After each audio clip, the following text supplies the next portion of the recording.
Rreth orës 10:30 në aksin rrugor shëlqet pistull.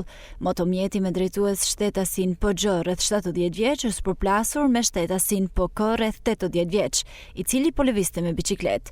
Si pasojë e aksidentit është dëmtuar drejtuesi i motomjetit, shtetasi PG, i cili ndodhet në Spitalin Rajonal Shkodër nën kujdesin e mjekëve. Grupi hetimor po punon për sqarimin e rrethanave të këtij aksidenti.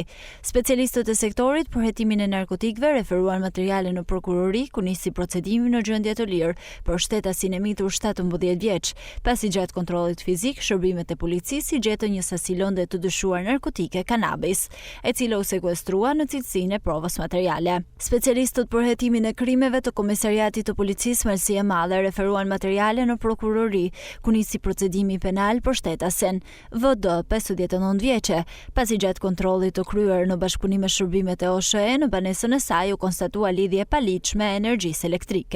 Materialet proceduriale u referuan prokurorisë pranë gjykatës së shkallës së parë të jurisdiksionit të përgjithshëm Shkodër për veprime të mëtejshme.